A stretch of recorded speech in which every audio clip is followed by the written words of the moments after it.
I think it ties back to, I think I see a connection. Remember how I was talking about how I could deal with people who I consider bad characters and still do it with love? Yeah. Hmm. A lot of people probably find that weird, I would say. Yeah, I And mean, so because it's they really, might, really, really hard. and so I think they might see the country and even the founders and such in the same way, where for me to admit this person was a rapist who enslaved people and beat them would be for me to think they were evil and I couldn't love that person and therefore I must hate my country. And they're following it, and it is how the logic works in their head. And maybe that's actually a unique thing, fairly unique thing for natives and like Black Americans, is the country never loved those people per se, right? It may have tolerated them enough at points, but it never fully loved. And so they must come to love the country in spite of not being loved back.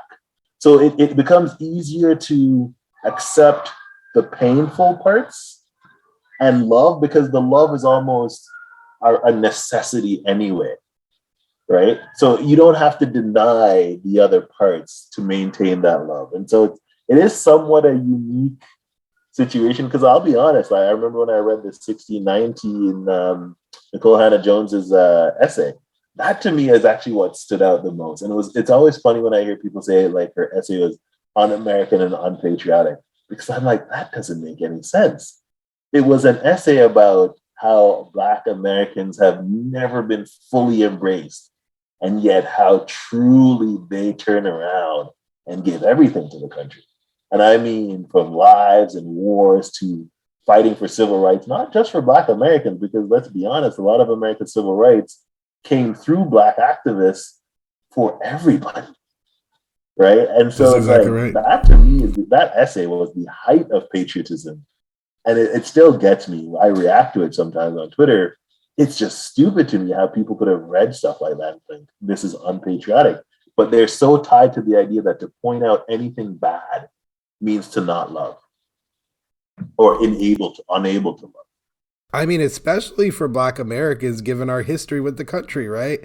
Like, I Yeah. mean, we do not have a pretty history with this country. I always like mention to people, when my dad was researching our family history, what do we find? We find murder, we find rape, we find, enslavement, we find escape, we find name changes to escape.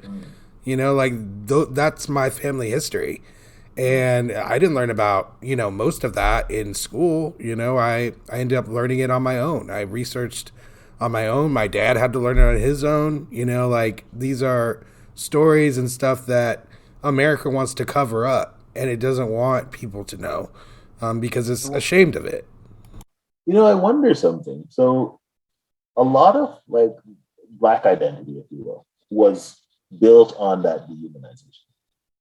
And one thing what was really kind of nice, and is nice historically, is how Black folks, not just in the US, but in a lot of these countries, pushed through to the point of like the Black pride, the Black love, like all of it, to push through to the point of like push through shame to pride and love, self love.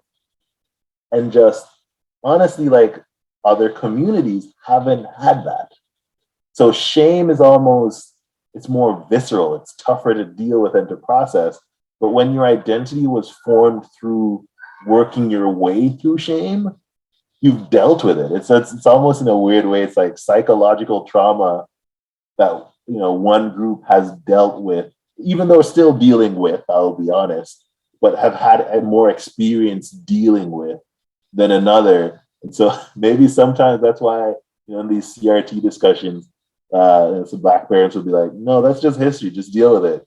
And some of the white parents will be like, "No, if my child learns about slavery, it will break him emotionally." And it's like, yeah, because you've never dealt with it as an adult, so you're projecting that onto the child, right? And Black families are like, yeah, if I could deal with the fact that my ancestors were enslaved and raped, Your kid could deal with the fact that your ancestor enslaved and raped them. It's okay. Let's just move on. Honestly, I think that's the best anyone has ever put that on the show. I appreciate you explaining that. I think that's right on the mark.